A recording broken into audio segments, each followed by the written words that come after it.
اور وہ نشانات یا علامتیں اس گروہ میں خیالات و جذبات کی باہمی ترسیل کا وسیلہ بنتی ہیں۔ یعنی اگر آپ اس تعریف پر غور کریں تو اس کا اہم ترین نقطہ کسی نشان کے معنی پر انسانوں کا متفق ہونا ہے۔ گویا کوئی بھی صوتی نشان، مثلاً آ، جا، نا، کھا وغیرہ کے اپنے کوئی فطری یا آفاقی معنی نہیں ہیں، بلکہ یہ اس خطے میں آباد لوگ یعنی انسانی گروہ ہے جو ان آوازوں کے معنی، آ سے مراد کسی کو پاس بلانا، جا سے مراد کسی کو بھیجنا، نا سے مراد کسی کو منع کرنا، اور کھا سے مراد کھانے کو کہنا پر متفق ہو گیا ہے۔ اگر یہ انسانی گروہ آ سے مراد کسی کو پاس بلانا کی بجائے کسی کو بھیجنا پر متفق ہو جائے تو جب بھی کوئی ایک شخص آ بولے گا تو دوسرا اس سے مراد جانے کا اشارہ لے گا، نہ کہ آنے کا۔ گویا صوتی نشانات کے معنی میں بنیادی چیز انسانی گروہ کا اس پر اتفاق ہے۔ اسی وضاحت پر مبنی زبان کی ایک مکمل سائنسی تعریف اردو دنیا میں ہمیں ڈاکٹر اقتدار حسین خاں کے ہاں یوں ملتی ہے۔ زبان ایک ایسے خود اختیاری اور روایتی صوتی علامتوں کے نظام کو کہتے ہیں جو کوئی انسان اپنے سماج میں اظہار خیال کے لیے استعمال کرتا ہے۔ ہم نے آج کی گفتگو کے آغاز میں زبان کی مختلف تعریفوں کی جو دو بنیادیں بتائی تھیں، نمبر ایک مقصد اور نمبر دو وسیلہ، اگر آپ غور کریں تو زبان کی اس تعریف میں وہ دونوں بنیادیں موجود ہیں۔ اپنے سماج میں اظہار خیال یہ زبان کا مقصد ہے، اور صوتی علامتیں یہ وہ وسیلہ ہے جو زبان کی تعریف کی بنیاد ہے۔ اب ہم یہ دیکھتے ہیں کہ یہ صوتی علامتیں کیا ہیں۔ کسی بھی زبان کی صوتی علامتوں سے مراد شعوری طور پر ادا کی جانے والی آوازیں اور غیر شعوری طور پر انسان کے منہ سے نکلنے والی آوازیں ہیں۔ لیکن کسی زبان میں صرف صوتی علامتیں ہی نہیں ہوتی بلکہ کچھ غیر صوتی علامتیں بھی ہوتی ہیں۔ غیر صوتی علامتیں کیا ہیں؟ اس حوالے سے پروفیسر گیان چند جین نے 3 مختلف علامتوں کا ذکر کیا ہے۔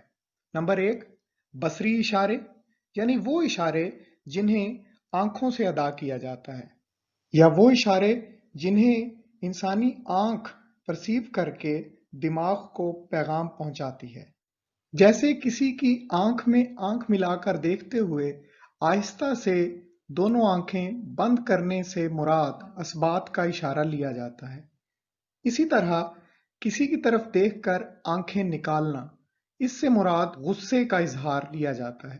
دوسری غیر صوتی علامت سمعی اشارے ہیں، یعنی وہ اشارے جنہیں کانوں سے محسوس کیا جاتا ہے، مثلاً اسکول کی گھنٹی کی آواز، کسی کو بلانے کے لیے بجائی گئی سیٹی، یا متوجہ کرنے کے لیے بجائی گئی چٹکی۔ یہ تینوں مثالیں کسی بھی زبان کے سمعی اشارے ہیں۔ غیر صوتی علامتوں میں تیسرے نمبر پر لمسی اشارے ہیں، یعنی وہ اشارے جنہیں لمس سے ادا کیا اور محسوس کیا جاتا ہے، مثلاً ساتھ بیٹھے ہوئے 2 اشخاص میں سے ایک کا دوسرے کے ہاتھ دبانا اور ایک شخص کا دوسرے کو تھپکی دینا وغیرہ لمسی اشارے ہیں جن کے اپنے مخصوص معنی ہیں، اور ان اشاروں کو ادا کرنے والا اور محسوس کرنے والا دونوں ہی ان معنی کو اچھی طرح سمجھتے ہیں۔ زبانوں کے کچھ ماہرین کے نزدیک ان اشاروں کو الفاظ پر فوقیت حاصل ہے کیونکہ یہ زیادہ اور مکمل مفہوم فوری طور پر ظاہر کرتے ہیں، لیکن یہ بھی اپنی جگہ حقیقت ہے کہ ان اشاروں کی دنیا بہت محدود ہے اور اصوات کی دنیا بہت وسیع ہے۔ اب ہم زبان کی خصوصیات اور اہمیت کی بات کرتے ہیں۔ زبان کی ہر تعریف اس کی خصوصیات اور اہمیت کو بھی واضح کر دیتی ہے۔ مثلاً نمبر 1 زبان اصوات یعنی آوازوں کا مجموعہ ہے۔ نمبر 2 زبان ایک علامتی حیثیت رکھتی ہے، یہ کوئی حتمی یا طے شدہ چیز نہیں کہ جس میں تغیر و تبدل ممکن نہ ہو، بلکہ صوتی تغیرات سے علامتیں تبدیل بھی ہوتی رہتی ہیں۔ نمبر 3، زبان خود اختیاری یا منمانی ہے۔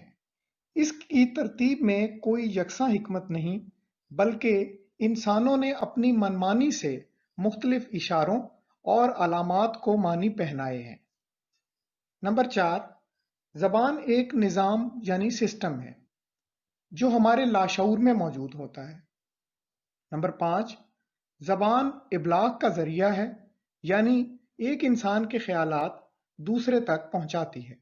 نمبر 6، زبان ہر خطے کی تہذیب کا ایک جزو ہے اور ہر تہذیب کے لوگ اپنی زبان ایک دوسرے کو سکھا بھی سکتے ہیں۔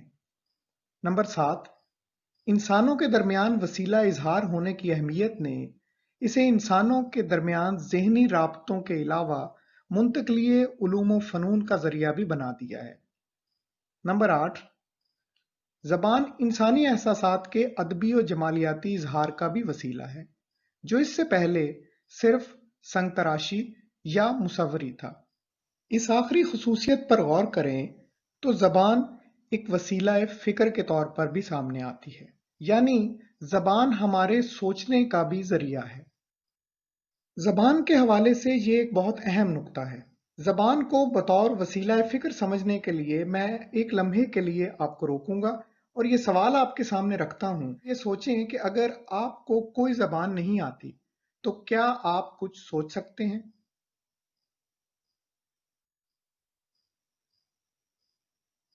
جی، اس سوال کا کوئی جواب آپ کے ذہن میں آیا؟ چلیے میں اپنا سوال دہراتا ہوں۔ ایک لمحے کے لیے فرض کیجئے کہ آپ کو کوئی زبان نہیں آتی، تو کیا آپ کچھ سوچ سکتے ہیں؟ میں 15 سیکنڈ کے لیے اپنے دماغ پر زور دے کر کچھ سوچنے کی کوشش کرتا ہوں۔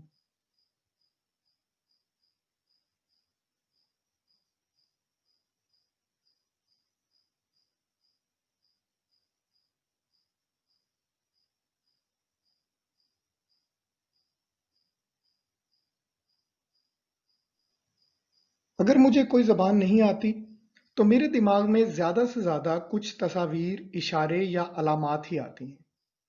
لیکن چلیے اب ہم یہ سوال کرتے ہیں کہ ان علامات سے آگے کچھ نہ کچھ سوچنے میں کوئی تسلسل بنتا ہے؟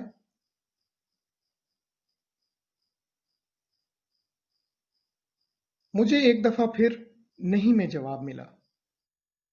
ان سوالوں پر غور کرنے سے جو چند نکات ہم اخذ کر سکتے ہیں وہ یہ ہیں کہ زبان فکر کا وسیلہ بھی ہے، یعنی ہمارے سوچنے کا زبان کے ساتھ بہت گہرا تعلق ہے۔